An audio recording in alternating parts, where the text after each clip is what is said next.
Simina will be able to watch what you're doing and unmute you if needs be. We also remind you that we're going to be recording this webinar and posting it on both the URBACT Facebook page and new LinkedIn page for Gender Equal Cities today. So if people want to go back over it and the slides, or if people weren't able to join today, they'll be able to see that on the URBACT website, on the Facebook page, and on the LinkedIn pages. Okay, next slide with the agenda for today, please. 4 short inputs as a launch for this webinar. I am going to be talking a bit about the framework for Gender Equal Cities project going forward. We're going to have a short introduction from Nuala Morgan in the URBACT Capitalisation, head of project and capitalisation. Then we're going to have some input from our colleagues in Sweden, in Umeå, who won an URBACT Good Practice Award for Gender Mainstreaming. That's from Linda and Albert. They'll tell us a bit about that. And Jamie Just from the Council of European Municipalities and Regions is going to talk to us a bit of the European Charter that they have had for some time now, with the Charter for Equality of Life between Women and Men. And I'll give you more details of that later. So before we get started, I'm just going to hand over to Nuala Morgan. I'm hoping she's online with us now to introduce the capitalisation work. Over to you, Nuala.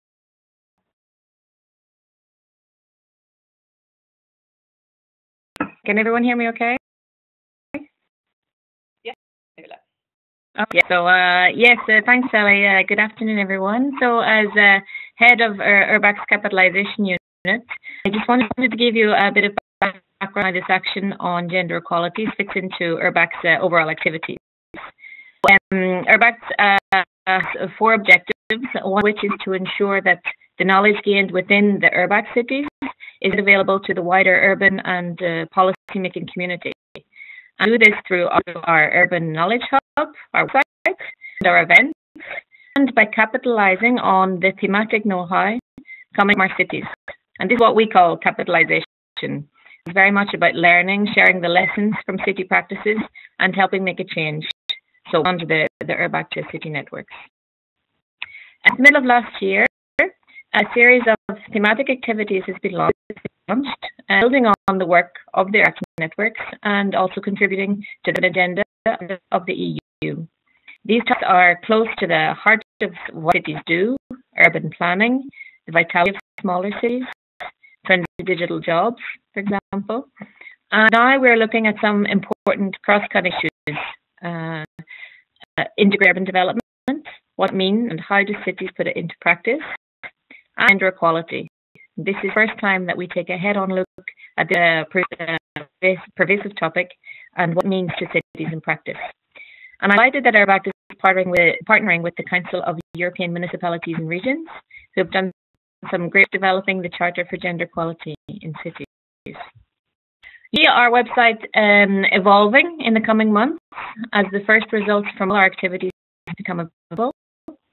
At URBACT City Festival on the 13th and 14th of September in Lisbon, Portugal, is a not to be missed opportunity to meet, learn from and share with cities and policymakers. So if not already in your diaries, do take note. But back to today, International Day for Women's Rights, and the starting point for our Gender Equal campaign. So the floor back to you.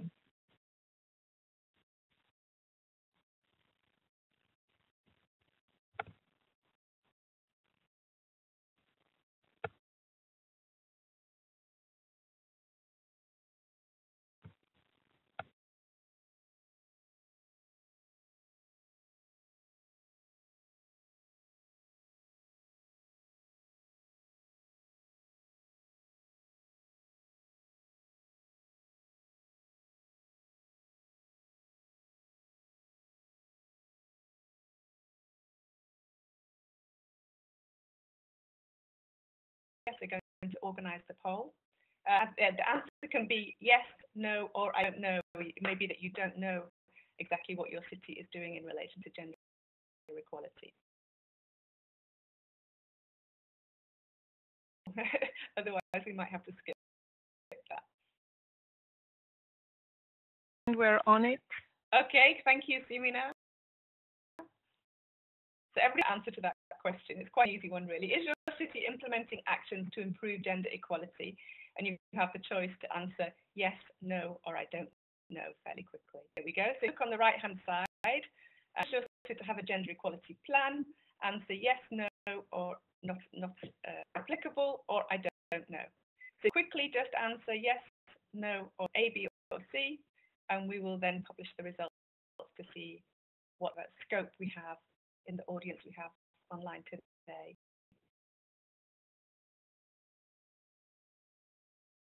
About 10 more seconds, if that's okay. How are we doing? How much have we got polling, please?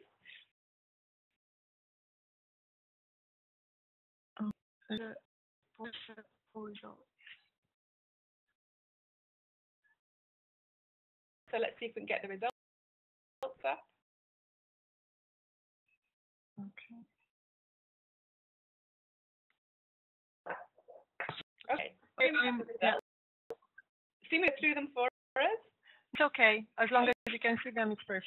We can see them, yes. It looks like 47% of people either it's not applicable, they don't know. And we had 8 people not answering. So 16%, 5 people said yes, their city has a gender action plan, and 12% said no. There's a lot of, maybe a lack, that shows us, I'm not sure how conclusive that is, if we have a lack of awareness or we don't seem to know what's happening in our cities about gender action plans. And only 5 out of the 32 on board do have an action plan. So that's maybe quite telling. Thanks for participating. We might try another poll later on. We'll see how we get on with that. But if I could ask my colleagues to put the slides back on screen, and then we can carry on. Thank you. And could we move ahead, please? And the next one. And the next. No. So stop here. Thank you. Today, Nuala said we're launching in URBACT a year-long initiative on gender equal cities. The reason we're doing that is that we think it's time to have a dedicated look at gender equality, something that URBACT as a network has never done before. We have 2 new urban agendas which help to steer us in this direction. One is from the United Nations, and Sustainable Development Goal number 5 is dedicated to gender equality. Members have signed up to that. It has binding goals that have to be reached by 2030. And the agenda is the urban agenda for the European Union, in which gender equality is a cross-cutting theme. And it seems to give us a really unique opportunity to look at the centrality of gender in urban policy and practice, and to look at ways in which these goals can be achieved.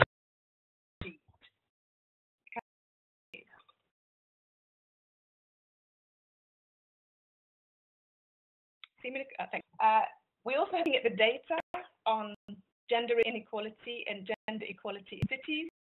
You can see some of the data we have here. First of all, on representation, you can see that the goal of 50-50 in representation of elected officials is still some way off, with 2% of regional assembly members, 36% of council members, and only 15% of mayors being women. That's but slowly. Gender pay gap persists, that women in Europe earn on average 17% less than men.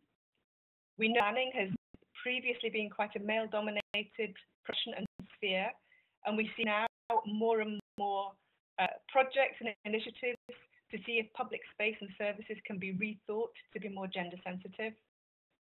And we also, women are often disproportionately adversely affected by things like austerity measures, in measures of poverty, demographic and political shifts, and women are often very affected by migration patterns, both within and without of Europe.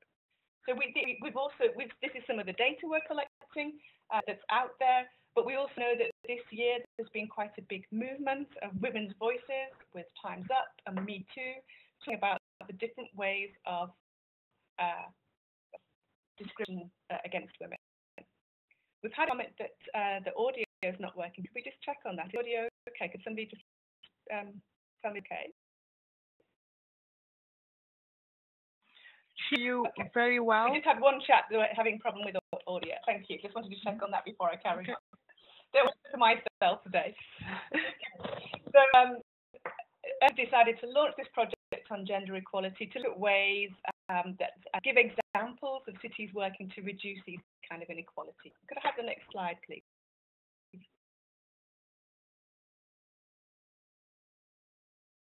This is about two of the sort of overlying principles that we wanted to work to with this piece of work in the next year. The first is that gender equality is good for everyone. We need men to be allies and supporters in the empowerment of girls and women. We have, for example, the UN Women He for She campaign, which has been going for some time to help men to understand their role in women's equality. The principle is that of intersectionality, which means that we need to recognize and address more than overlapping forms of inequality based on things like socioeconomic status, on race, age, faith, sexuality, a whole number of factors, and recognize in our work that women's lives and the opportunities they have vary hugely across Europe and within cities themselves. So we have to be nuanced in the way that we address this work and in the solutions that we come up with. Next slide, please. We've been, what has gender equality got to do with cities, and what can cities do about gender equality? So the way we're framing our work in this coming year is to look at tackling themes that are relevant to competencies that cities have control over. These on the screen, you see the list of examples that we've to work on, the themes. First of all, representation. Very important that we have more women elected, more women's voices in different levels of government. So we'll be looking at how that how can be done, ways in which cities are supporting women to run for office, to be in office, and also what difference that makes in terms of a city's what happens in the city. We'll be looking at of a city, looking at things like gender budgeting, but also data. Do we have the kind of data to know what's happening, to provide baselines for inequality based on gender?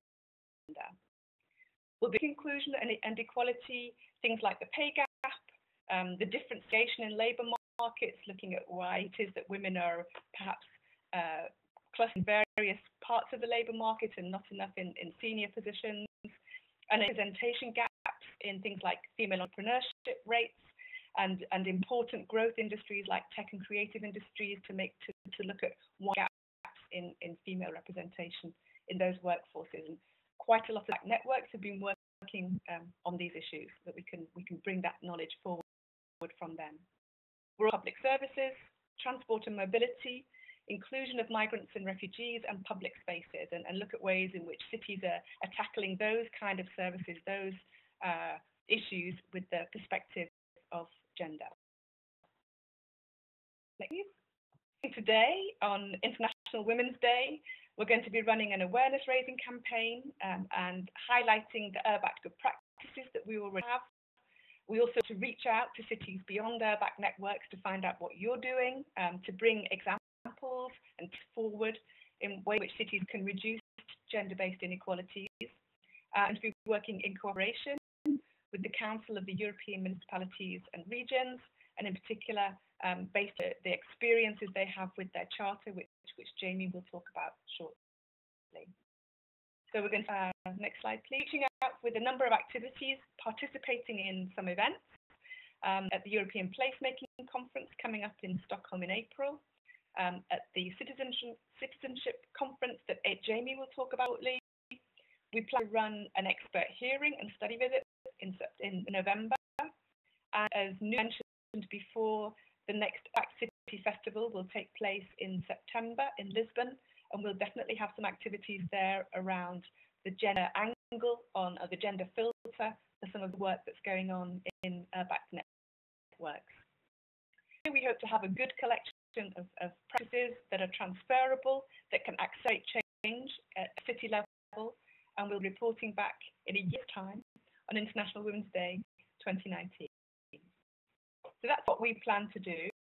I want to hand over to my colleagues. First of all, two colleagues in Umeå, Sweden, so Linda and Albert, who are going to talk a bit about the URBAC good practice that they have on gender mainstreaming and why that's important to their city. Over to you.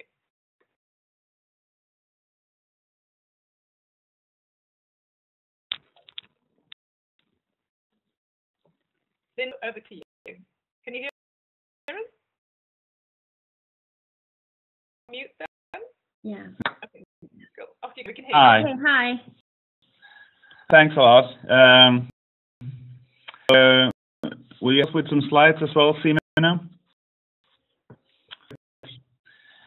Just an introduction from our side. So my name is Albert Ed. I'm the head of our corporate strategic development unit in the spatial planning department in the city of Umeå.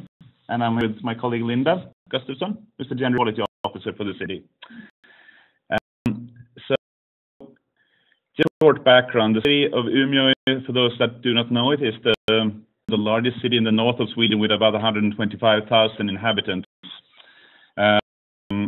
We are quite a fast-growing city, have been for the last 50 years or so.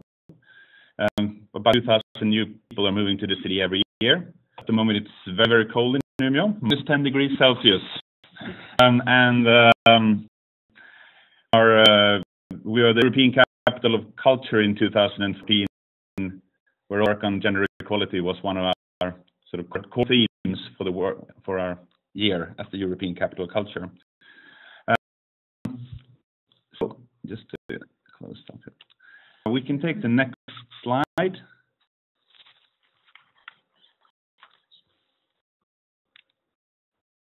When we talk about gender and how that relates to urban development, we like to start with this picture. This aim to grow to 200,000 inhabitants in a sustainable fashion. We've developed 7 integrated development strategies for the city, and I think for those that are familiar with urban development issues, these are not too it's about developing public transport, developing a competitive public transport system, required structure, investing in parks and public spaces as the city is growing. But we focus on strategy in the bottom left corner, focusing on transparency, democracy, and equality. We call it the co-creation process with our citizens. This for us is the biggest challenge of all of these. It's also one that sort of maybe connects all of these strategies together in a way. And this is also one of the starting points for our work on gender equality. So we can take the next slide.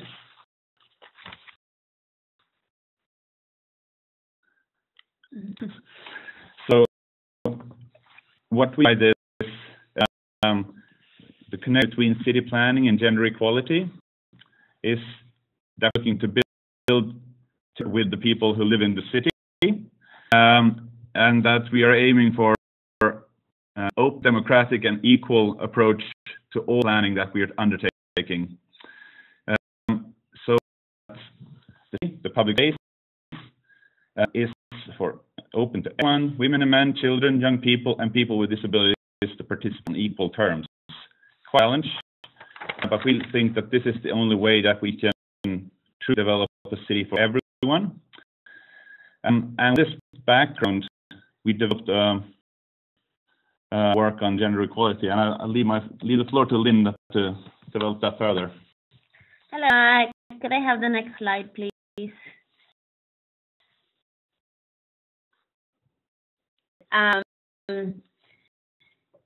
When our gender equality connected to city or urban planning, we try to have a coherent understanding of what it means for a city as a whole, and we want to create an understanding when we plan and build a city that when use public space in different ways, and women and men feel different about public space. That has to do with in Sweden and in Umeå we have a gender segregated labor market.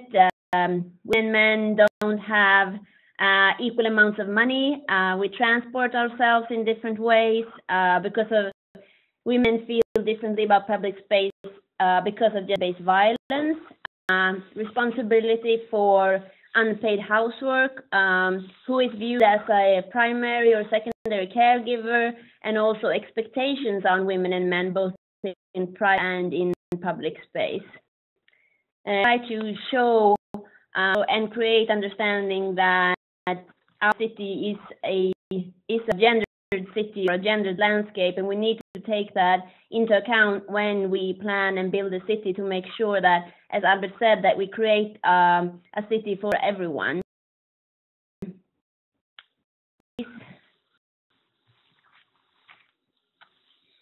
This is a map over the central part of Umeå, and this is what we heard our good practice from the URBACT, the gendered landscape of Umeå. And this method started as a bus tour in 2009, when we started going around the city and trying to highlight gendered power structures within the city, how gender always matters in different ways when we move around in the city, due to what I mentioned earlier also about how we feel and use public space. We try to make statistics on women and men come alive by actually looking at the city and discussing gender equality. For example, we go past the largest public employer in Umeå, which is we go by hospital. We show how easy it is to take public transportation to the hospital where a large number of women work, and we talk about, and we go past the largest private employer in Umeå that has a number of men employed, where it's very easy to take the car but not as easy to take the bus, and we try to highlight the sorts of structures within the city. But we also try to highlight the effects that doing an active work with gender equality has on a city. That we've had a gender equality committee in Umeå since 1994. We signed the CMR charter in 2008 and have a number of examples on how active work with gender equality affects and changes the city and the public space. Please.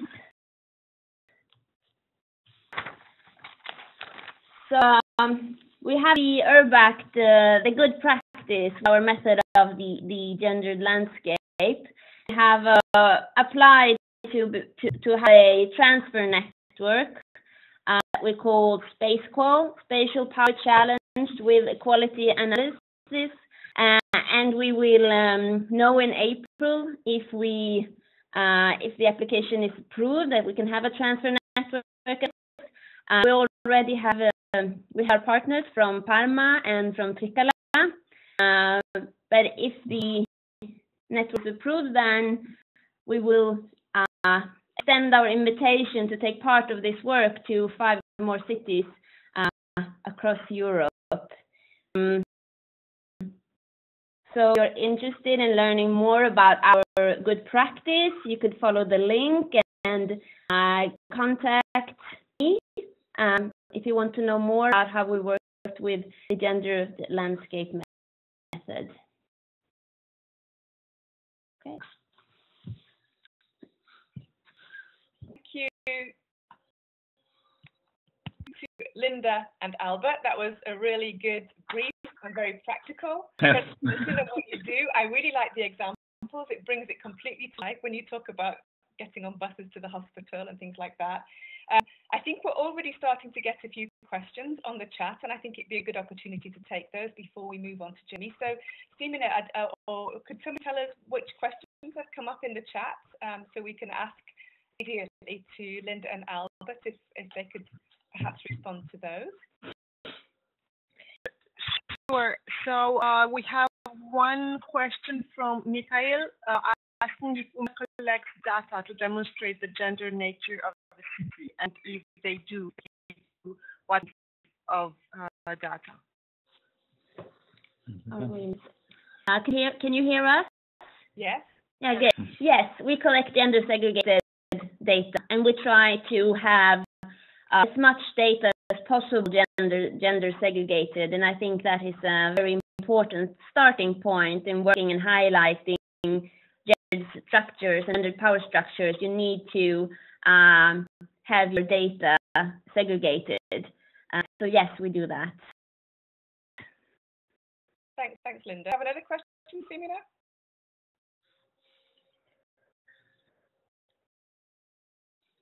Is that right?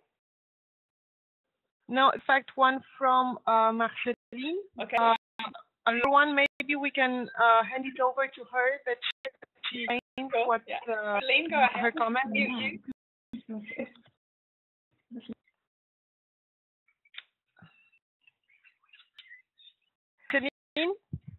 Can you hear me? Yes. Perfect.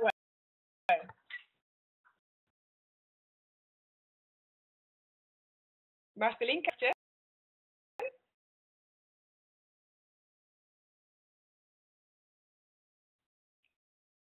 So maybe we can't hear Marceline at the moment, so maybe we should see. Any other questions, Simina, whilst Marceline's trying to get her mic working? Sorry, me? Yeah, go ahead, Marceline. Yeah. Sorry, I'm planning on the unmute button and it's not working.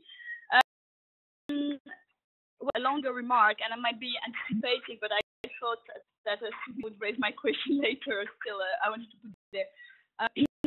So that's a more question. I've attending a women in business seminar yesterday in Brussels, and I was actually wondering about all the policies that we're talking about. So I'm really impressed with all the examples that you've just seen, and I think there's still a lot of work to be done. Institutional level, we've worked a lot, and we need to change that a lot. But I'm also experiencing for the first time in my life the discrimination of being a young bracket, but woman within this kind of alternative world. And I'm really questioning myself about not so much how it happened and all that, but how to react to it. And it's more, it's also quite because we're working on collaboration between public authorities and citizens initiatives. So, we talk a lot about participation, and we are kind of this alternative way of thinking, and with people who would strongly support all policies that you just mentioned. One thing is supporting them. The other thing is to amend them and to actually realize when there is, so that's what I put in my message, disrespect and all that. So I picked on the first point we're mentioning, Sally, in your slide 11 about representativeness or representation, and I think you were saying something like for women to be represented. And I think, but they should also be let us speak. So, but in this project, I'm working with women and with men, and everybody's shocked, but nobody really understands how we've come to that and how we could have identified the issue. The idea what I was having was a kind of supporting tool also to implement all these policies. Have a checklist of there is a meeting between people and something is going wrong. Is there this happening, and does it mean this and that? And it can be a very, I would say, on corporate level, and that's feeding into some of the policies that you mentioned. But it could be some daily activities within the administration or obviously outside.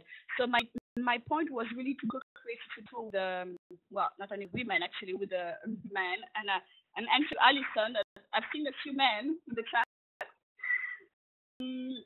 Really something that makes the link in between policy, which sometimes appear too much theoretical, and practice actually happening on a daily basis, and when you face it as an individual person. So that could be a working topic. Thank you.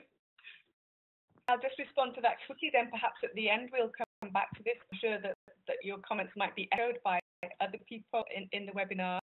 And you're right that as well as the policy areas that we'll, in the next year, we'll also look at methods and practices and ways in which women's networks can support this kind of how to overcome disrespectful behavior, how to change the culture of organizations and meetings sometimes.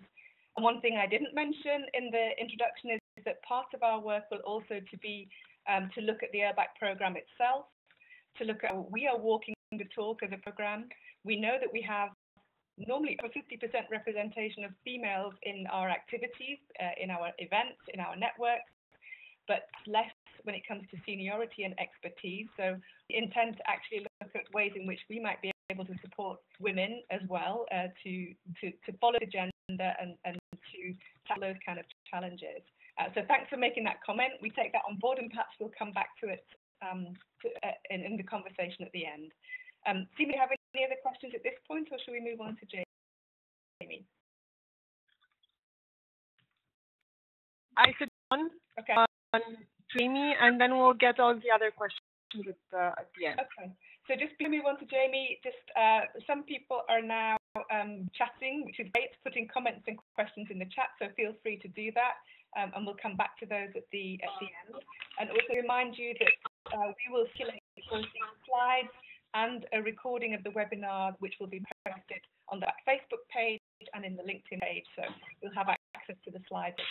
So now I'd like to ask Jamie to intervene, Jamie Just from the CEMR. Over to you, Jamie. Can everybody hear me fine? We can. Okay, so thank you for passing the screen over to me, and also to your team at URBACT for organizing the webinar and for reaching out to CEMR. We're really excited to work together with you and Umea and some other cities forward through March 2019. So, first, yes, my name is Jamie Just. I am the Policy Officer for Gender Equality and Diversity at CEMR. And slide, please. Just to start off by explaining a little bit, and for those who aren't familiar with CEMR, what it is we do.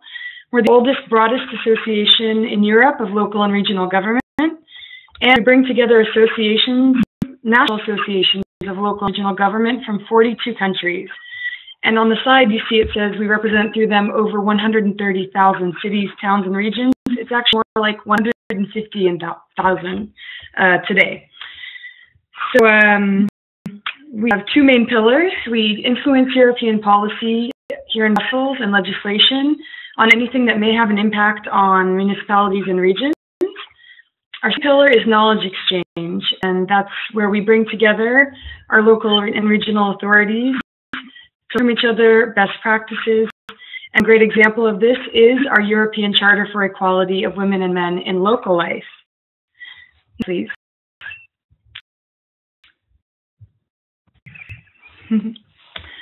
Oh, yeah. So, speaking of our long tradition, the kind of most well-known and longest-standing initiative that we have is the European Charter. It was launched in 2006 by CEMR. It's on the one hand a political document where local and regional governments can take a commitment declaring that they're going to take action in favor of equality between women and men. It's also a practical tool to enable them to pursue concrete measures in favor of gender equality. And the unique thing about it is that it really targets the local competences where they can take action to make a difference. So 30 articles. They cover political participation, employment, public services, urban planning, a lot of the items that you mentioned in your slide earlier, Sally. And after the commitment is taken, we encourage signatories to do a gender assessment to identify their specific needs for their territory and produce an equality action plan. And those, we do upload those onto our observatory, but I'll get to that in just a moment. I just wanted to highlight a good example for the field of political participation and representation. It might be linked a bit to what Marceline was saying. It's not just about shares of women and the proportion of women that are in the city council, but also their level of influence, their voices being heard and their visibility. We have a really good practice in Basque country, which is supported by our Basque Association and Emakunde, the Basque government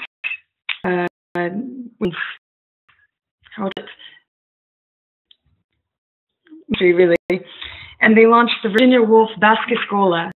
And what it is a place where women, local elected leaders, can come together, meet each other. They do seminars, trainings, and on one hand, they collectivize what they might have thought were individual challenges when they encounter harassment in city council meetings, or difficulty getting funding or visibility from the political parties. They come together and see, my sister in the municipality next door is going through the same thing, and then discuss what can they do to overcome these common challenges.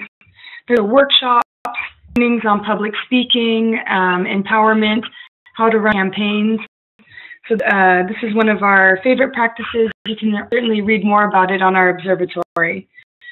So that gets me to, yes, our observatory. Sorry, not same slide, please.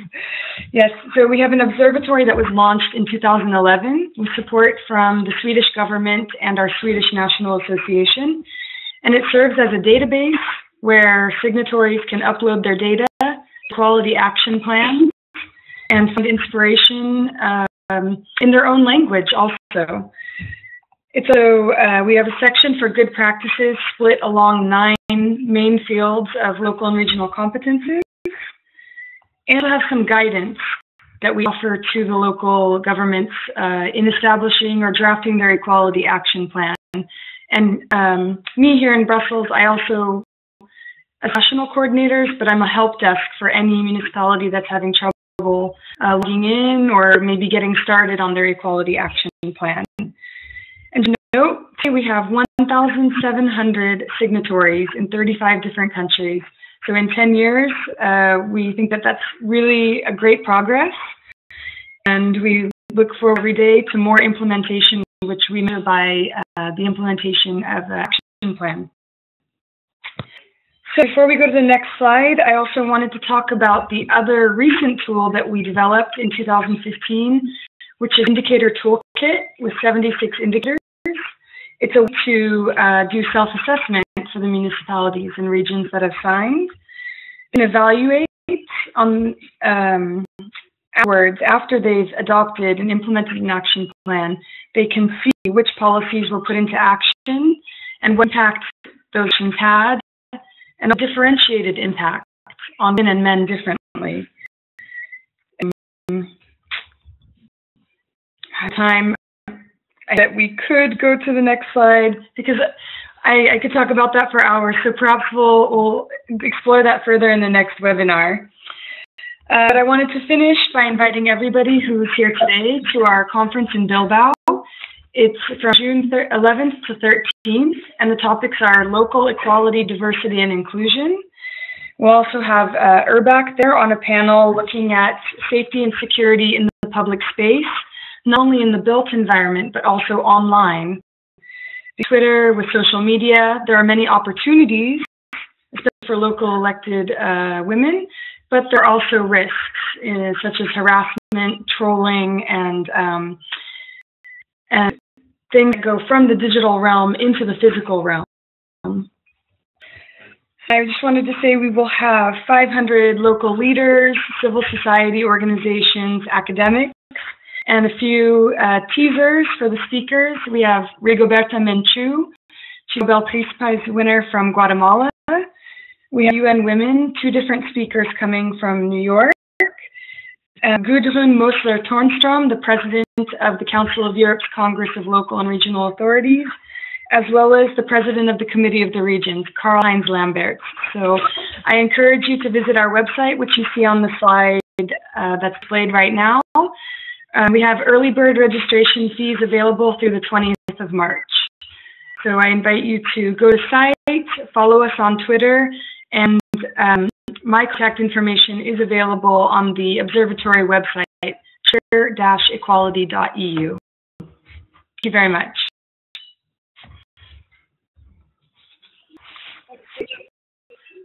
For that update on CEMR's work in the Charter. I think we had a question in the chat how to get hold of the Charter and look at the observatory. You've just mentioned it, and we'll make sure when we circulate the documents afterwards, you'll find the links and the information to see.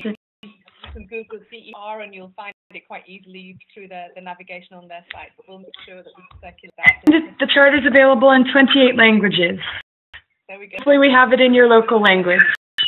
And Marlene Simeon has just put in the chat box the link to the observatory. Thank you very much. Great. So thanks, Jamie, for that. Does anybody have any questions for Simina, could you see the chat for us, please? Yes. So there is one specific question for Jamie regarding the question who are the institutions signing the charter, or what kind of or institution are you looking to? Okay, so for the moment, we don't have any institutions that have signed the charter. It's really targeted to local and regional governments, so towns, cities, provinces, departments, things like that. However, we do have some of our member associations, the national associations, have signed up and begun to implement the charter. But I would say that we would welcome institutions signing. It's really targeted in the 20 articles. They really speak to local competences.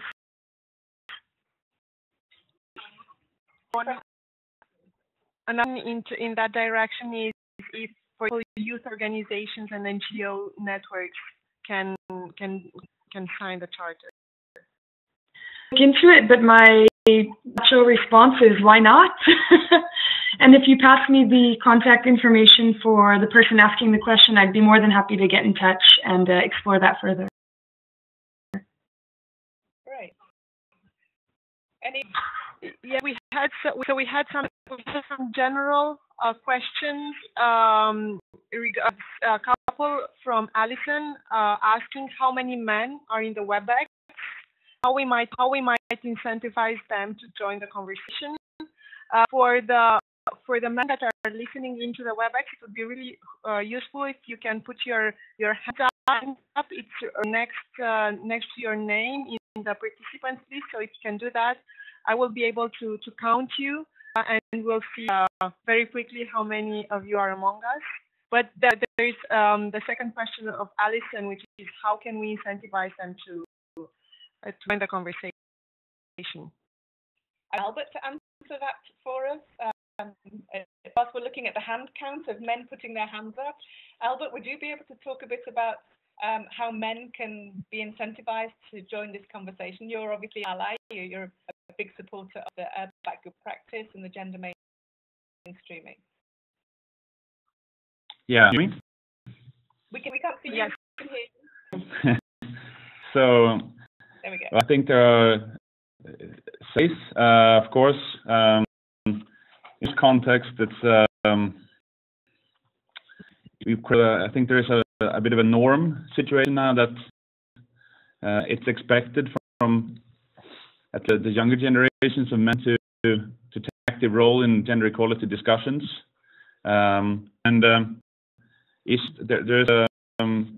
just looking back to my own personal experience of the last year. There's been a discussion in the Swedish context of setting up meeting places for men to up on a individual basis in the evenings. It's called Ice Dinners.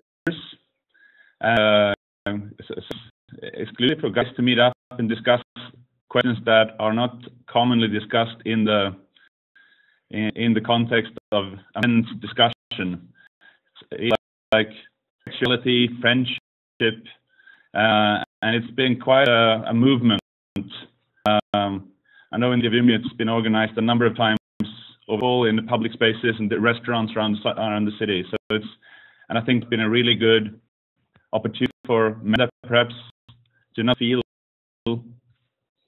comfortable in this type of discussion, open up a little bit and be talking to others that might have the same starting point. So there are different ways, I think. You can talk about it in a general sort of societal, also for that are not feeling. So that has been a really successful way in the Swedish context. Thank you. That's a thing to hear. Yeah. So we could start the guys' dinners in Europe. Yeah. Anybody else got anything they want to say about how we incentivize men? Have we got any other hands up? Do you mean that one?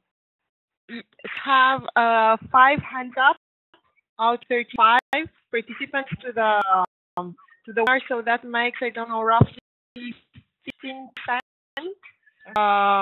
As a starting point, maybe we can put ourselves an objective that for the webinar or the event in 1 year's time will be reaching, I don't know, 30%, 50% of male participants. That would be a good target for us. program, I think. Agree. I think that's a good idea. We could invite a friend. Everybody has to invite a friend along to participate or find ways to do that. But I think that will be part of our conversation in the next year for sure. How we help men to be allies and supporters. Yeah. Anything, Simina? Yes. So we have a question. I don't know from whom, because it sounds like me. But so she's saying in cities without an equality mentality, it is very interesting difficult to demonstrate how women are excluded while planning for the city. It's more comment rather than a question. I would say. Has just raised her hand. Maybe she wants to come in on that. And then just we have another question from again Mikhail asking how we frame physical public space within the context of gender intersectionality. It's a big question, Mikhail. We've only got a few minutes left, but I think that's a really good question. I think that we have some people online who are very specialized in public space and placemaking, and the conference in Stockholm in June, I think, will have several sessions related to gender-sensitive public space and also inclusion and community cohesion in public space. How you encourage different communities to feel welcome and to be part of public space. Perhaps there might be somebody else who wants. If anybody else wants to can answer on that one, put your hand up and see when you could see. But in the meantime, we'll ask Jamie to respond also to the question about cities that don't come from an equality culture. Yes. Okay, put my hand down. I would say my response to that, there's no easy answer, but Umea is definitely on the right track. Sex disaggregated data. You can see what you cannot measure, and you have to make it visible. And we're strongly advocating for the use of sex disaggregated data at municipal level. It's not so easy to get into, but once you do, I think that the benefits are extraordinary, and it's not just about a question for equality. Perhaps cities that are a bit resistant or coming from a gender equality background, think about governance or efficiency perspective and see that the resources are being allocated appropriately and based on the actual needs. That would be my suggestion. But sex disaggregated data, segregated data. Thank you. Okay, so has anybody put their hand up to answer the public space question? From our colleague from Urbach has his hand up, but maybe that was from, okay, he took it down. Okay. Albert as well, but I think that was from earlier on. So I'm tempted to say no one has his or her hand up anymore, but also joined us, which is a bit the stats we have. So 36 men out of 35 participants. Our percentage did that well, Aldo. Thank you for joining us. So, but I think that's a really good question. These are very good questions generally, and the one about public space, I hope in a year's time we'll be able to give you a much better answer with very concrete examples, both from the observatory and from what we find out through our activities this year. Our aim is to produce really practical cases and tips for cities who want to try and improve gender equality across those different city competences, to add value to the work that CEMR has done, and to bring the experience of Urbach cities. So questions, and does anybody like to make a comment at this point to bring some experience that they have? We have a few minutes left before we close. But to put your, if you want to contribute point. If not, do we have another poll, Simina, or not? Yes, we have one. Just in case, we can put it up. We're going to close with one more poll, and then we'll wrap up unless anybody's got anything urgent they want to say. So let's go for the next poll, Simina, if that's okay. Yeah.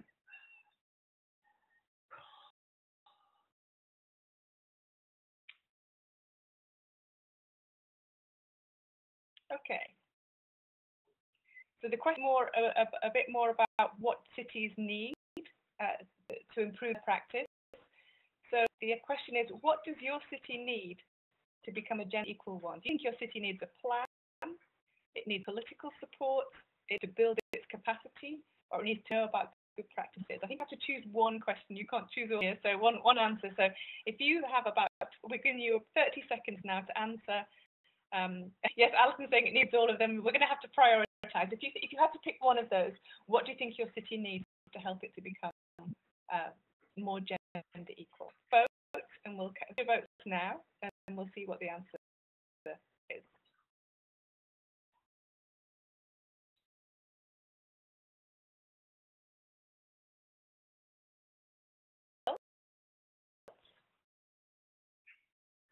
So 68% answer that question, but the ones out of the ones that did, it looks like capacity building scores the highest. A lot of people think capacity building is an important tool for cities. We have after that good practices, then gender equality plan. Only 3% thought political support with it, so that's quite interesting. Very small sample, so not conclusive, but we intend to keep asking these questions in the coming year, and it will help us to frame what we propose and the risk that we give for urban cities to see what kind of tools, what kind of information they need to accelerate change. Okay, thanks for that, Simina. I think we'll probably last slide just to say our goodbye. So, and Segregation, I think, put something in the chat. Segregation, do you want to speak about that? I just know about something. Yes, and she'd like to invite everyone to the LinkedIn group to continue the conversation.